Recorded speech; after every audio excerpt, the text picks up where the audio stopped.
My name is Joe Wasserman, and this is another program in the series, Peace is Possible.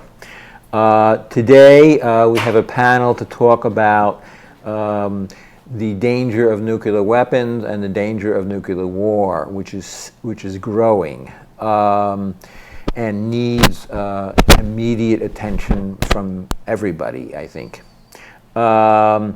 We are all active with a group called Back from the Brink, and we're all trying to confront the growing risks of nuclear war. So I'm going to introduce the panelists. First, Ira Helfand, who is a retired medical doctor and is a member of the steering committee of the International Campaign to Abolish Nuclear Weapons, or ICAN, and a recipient of the 2017 Nobel Peace Prize. He is the past president of the International Physicians for the Prevention of Nuclear War and a founding partner of ICAN, which was a recipient of the 1985 Nobel Peace Prize. He is also co-founder and past president of Physicians for Social Responsibility.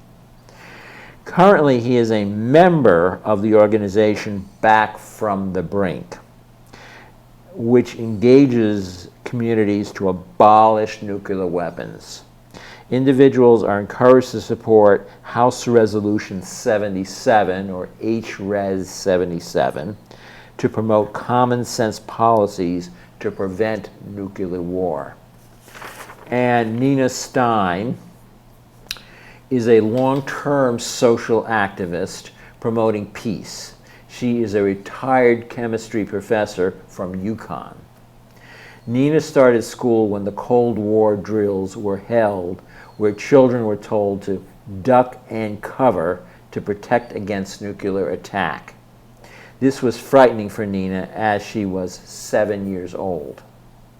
From that point, Nina was keenly aware there was a need for peace. Today, she will present information on her review of the New York Times series about nuclear weapons called On the Brink. And myself, Joe Wasserman, I've been a host before in this program. I'm a long-term peace and social justice activist in the Hartford area. Let's start out with Dr. Helfand. What is Back from the Brink, and how did it get started? So, Joe, Back from the Brink is a national campaign to bring about fundamental change in U.S. nuclear policy. We started in 2017, soon after the United Nations adopted the Treaty on the Prohibition of Nuclear Weapons. And we were inspired by the enormous amount of energy that this treaty had released, especially in Europe, but in other parts of the world as well, and felt that need to create something similar here in the United States.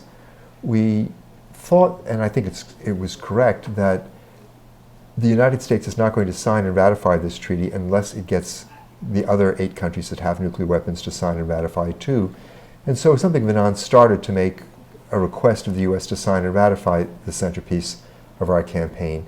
Instead, we focused on calling on the United States to provide leadership in this global effort to get rid of nuclear weapons.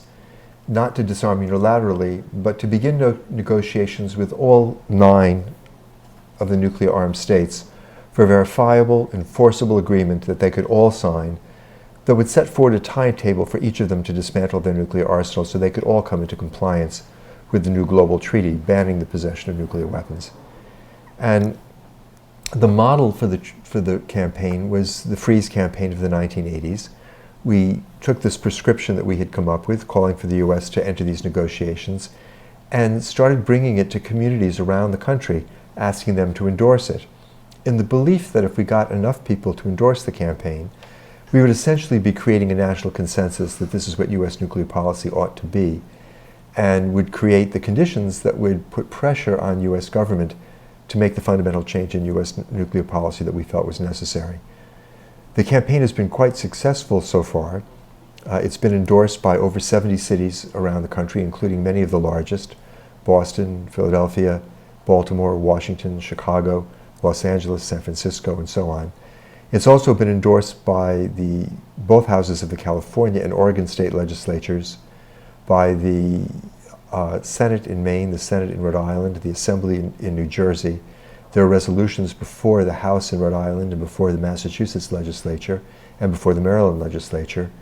It's been endorsed by over 480 non-governmental organizations, including most of the national faith communities: the Episcopal Church, the Presbyterian Church, the Methodist Church, the Congregational Church, the Unitarian Church, the Reconstructionist Jewish Movement, the Islamic Society of North America, the Pax Christi movement within the Catholic Church, have all endorsed this campaign, as have many environmental groups like the Sierra Club and the Natural Resources Defense Council, and many scientific groups like the Union of Concerned Scientists, the Federation of American Scientists, Physicians for Social Responsibility.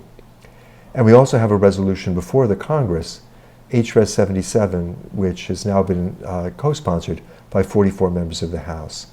And we're hoping to expand this. It would be terrific if we could get a similar resolution here in the Connecticut legislature, if Hartford and other cities and towns in Connecticut would pass resolutions supporting the campaign, if the congressional delegation from Connecticut would support HRES 77. Thank you. Nina, tell us about the recent New York Times series entitled On the Brink. Okay, this is a series that appeared in the opinion section of the New York Times mostly in March of this year. It consists of 3 main articles that were written by W.J. Hennigan, who's one of the writers on the opinion staff, and 2 audio essays. And then a 3rd article appeared actually last week, a 4th article by, again, W.J. Hennigan.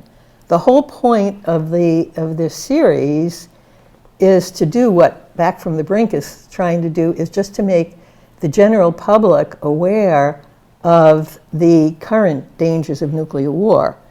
They point out, which is kind of interesting, that since the end of the Cold War, people stopped worrying about nuclear weapons. It was put on the back burner, thinking, oh, a nuclear war is a thing of the past. A whole generation of people have grown up without the threat of nuclear war over their heads, like we had when we were growing up.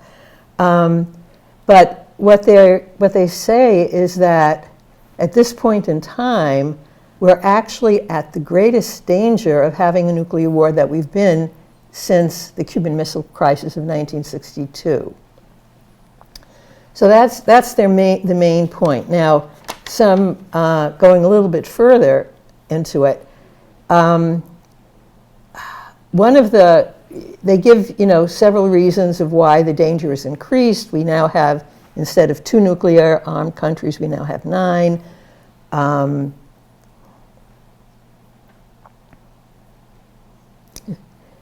Second reason, I'll go to the 3rd reason because I think this is the most compelling one, is that the treaties, all the nuclear disarmament treaties and arms control treaties that existed between the 2 major powers during the Cold War, the United States and Russia, all of them have expired except for one, which is the New START Treaty, and that's scheduled to expire in less than 2 years, in February of 2026. And the importance of these treaties that they point out is for transparency. When countries are in these treaties and they're negotiating, they become aware of each other's arsenals. So that's kind of puts things under control. It makes it less of a threat.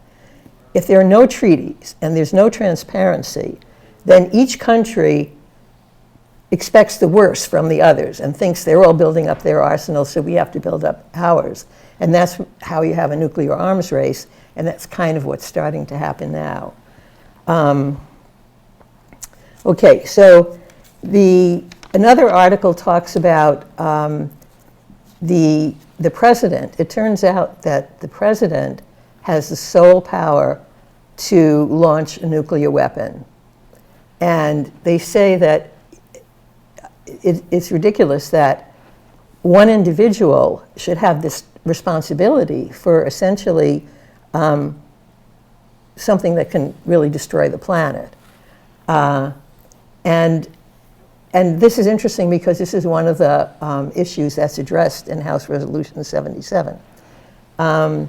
Okay, another article deals with China. And it turns out China actually tested their first missile in 1964, but they really weren't involved in the Cold War arms race. And the reason is because they spent that time trying to develop their own economy and their own regional influence. But since Xi Jinping has been in power, and that's since about 2012, they've started to build up their military, and that includes their nuclear arsenal. And it's predicted that by the end of this decade, they're going to have 1,000 nuclear weapons, which places them, along with the United States and Russia, as the main nuclear powers.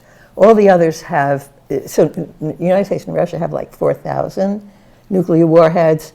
All the others, the remaining 6, have less than 300. So one thing that I think it's important to know about China is that China and Pakistan are the only countries that have a no first strike policy. And China has been trying to get a resolution in the United Nations signed by the nuclear countries, all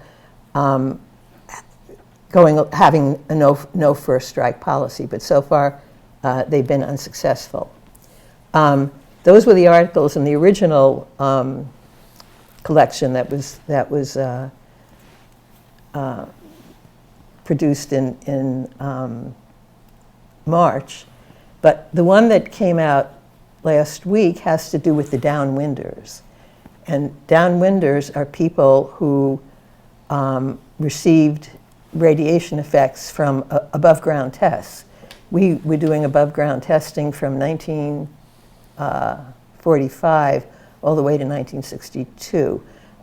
There is a current bill that gives compensation to some of these people, but there's a current bill now in Congress that extends the coverage to more people who are affected, and it also includes people who worked on the production of nuclear weapons who had exposure. Right now, it's been endorsed by the White House. There's a bill was passed. The bill was passed in the Senate. It was bipartisan legislation, but it's now being held up by Johnson in the House of Representatives. So that, I think, is what I will say now. One more thing is they do talk about what the president can do right now to reduce this, the threat. And one of the things is to take our weapons off hair trigger alert. But that's something I think we're going to be talking about later. That's also in House Resolution 77. So. Okay, thank you, Nina. Yes, okay, I am going to fill in a little bit on House Resolution 77, or HRES 77. By the way, if you call in support of this, you need to say HRES 77, not HR 77. That's something completely different. So HRES 77 basically has the nuclear armed nation, would call for the nuclear armed nations to start talking to each other about how to reduce the threat of nuclear war. In other words, the US, Russia, China, and all the other nuclear nations, armed nations, need to start having a conversation about how to move the world away from the brink. And we're too close to the brink. Which would include reductions in our arsenal and other things. there's a few other things that HRES 77 calls for. It would call for moving these nuclear weapons off of what they call hair trigger alert, which Nina mentioned and the New York Times articles mention. That means there's very little time, perhaps 15 minutes, maybe less, maybe more, to make a decision whether that blip on the screen is an error, and there's been errors before in these systems, or an actual attack. In other words, the world can end by accident. So what this resolution would do is begin to take our nuclear weapons off a hair trigger alert, and hopefully all weapons off a all these nuclear weapons off a hair trigger alert. The other thing is it would cut the funding for the modernization of nuclear weapons. They've begun to upgrade or modernize the nuclear weapon arsenal since 2014. And this has triggered a very dangerous nuclear arms race with both Russia and China. And it means billions of dollars that we need for our own infrastructure, our own schools, etc., are going to modernize these horrible weapons that should never be used in the first place.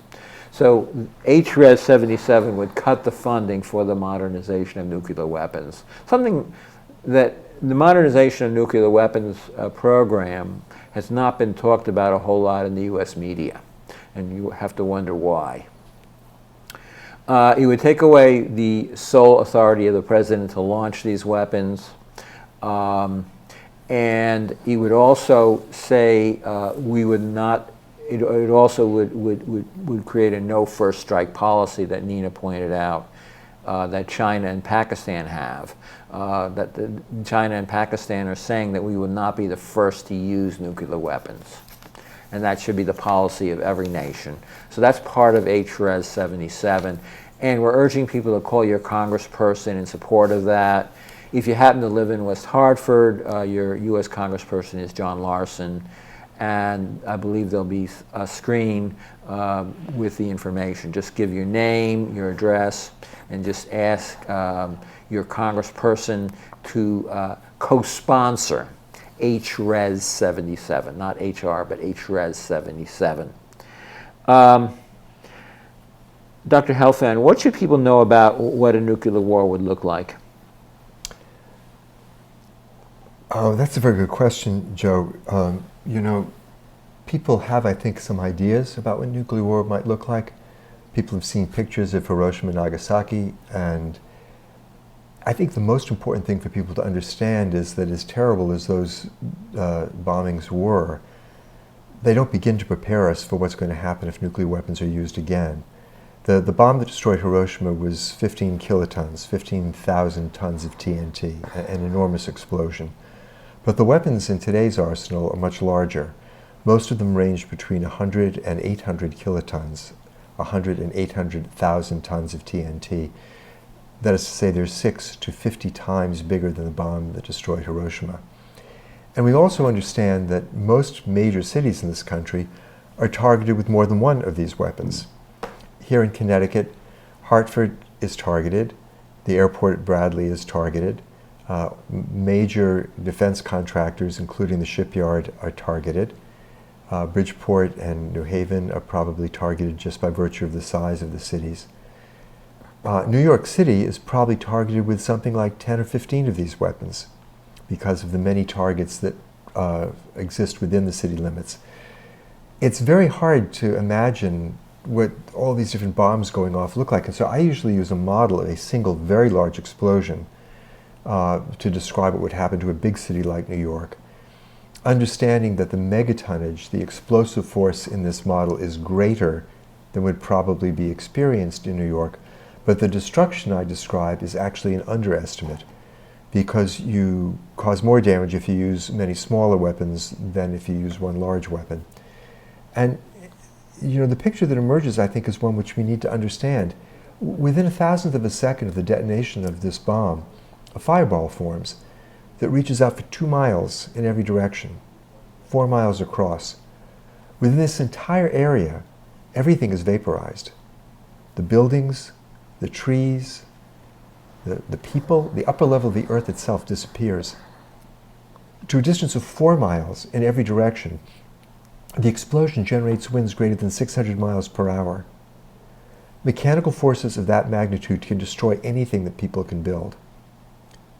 To a distance of 6 miles in every direction, the heat is so intense that automobiles melt. And to a distance of 16 miles in every direction, the heat is still so intense that everything flammable ignites. Cloth, paper, wood, plastic, gasoline, heating oil, they all start to burn. And over the next half hour, you get hundreds of thousands of fires, which coalesce into a firestorm, 32 miles across, covering over 800 square miles. Within this entire area, the temperature rises to 1400 degrees Fahrenheit. All of the oxygen is consumed, and every living thing dies. In the case of New York, 12 to 15 million people dead in a half an hour. And if this were part of a war between the United States and Russia, this kind of destruction would take place at every major city in the country and in Russia. And if NATO were involved in the war, most of the great cities in Canada and Europe as well. All told, something like 200 to 300 to possibly 400 million people would die in an afternoon. But that's not the whole story, because the entire economic infrastructure of all of the countries that fought this war would also be destroyed. There'd be no electric grid, there'd be no internet, there'd be no cell phones, there'd be no food distribution system, there'd be no public health system, there'd be no banking system, there'd be no system of maintaining law and order. And in the months following this attack, the vast majority of the people living in these countries who did not die in the first wave of bombings would also die.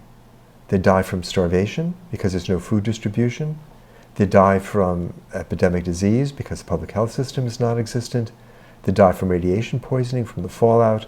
They'd die from exposure the first winter after the war because they couldn't heat their homes. And again, even that's not the whole story, because so far we're just talking about what happens to people living in the countries that fight the war. But the fires that burn our cities put enormous amounts of smoke into the upper atmosphere, about 150 million tons. And that causes a worldwide climate catastrophe. Temperatures across the planet drop an average of 18 degrees in the first 3 to 4 days. In the interior parts of North America and Eurasia, the temperatures drop 45 to 50 degrees, which is colder than the coldest moment of the last ice age. And under these conditions, all the ecosystems that have evolved since the end of the ice age collapse, food production essentially stops, and the vast majority of the human race, something between 5 and 6 billion people, starve to death in the first 2 years. That's according to a study that was published in the journal Nature in the summer of 2022. The study only went out for 2 years. The famine would actually continue well beyond that. That same study showed that even a much more limited war, as might take place between smaller nuclear weapon states like India and Pakistan, that war would cause enough climate disruption to also trigger a global famine.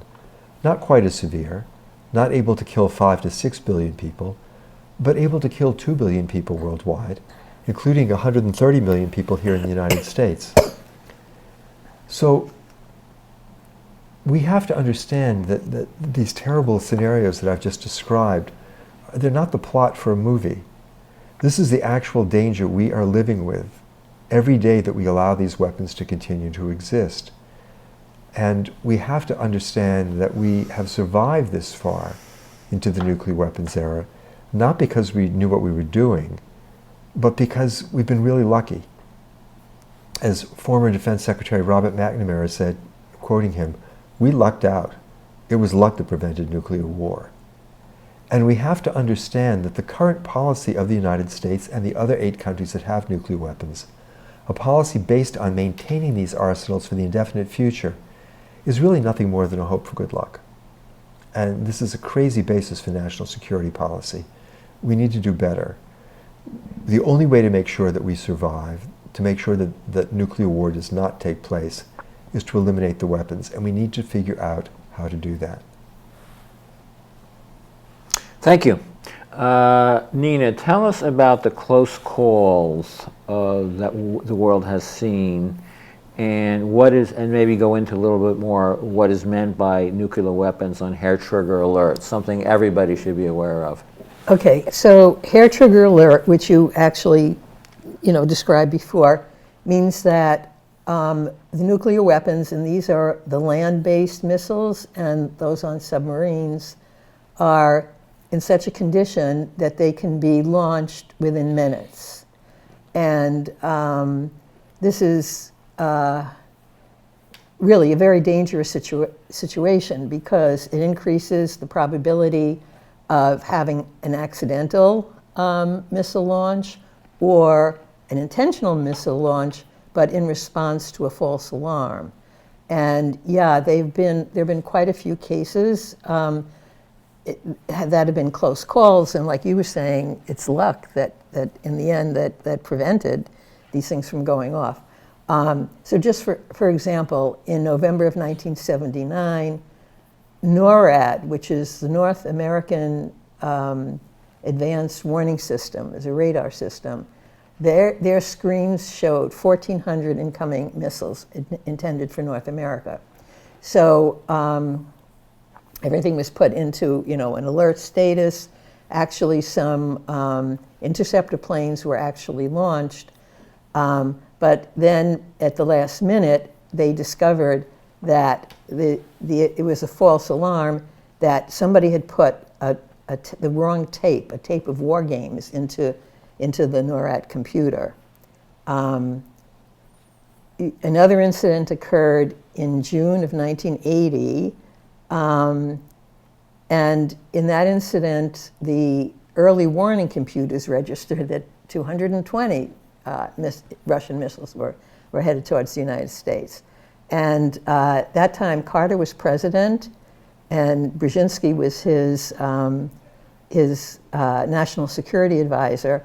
And again, everything was put into place. There's a succession of steps that have to take place.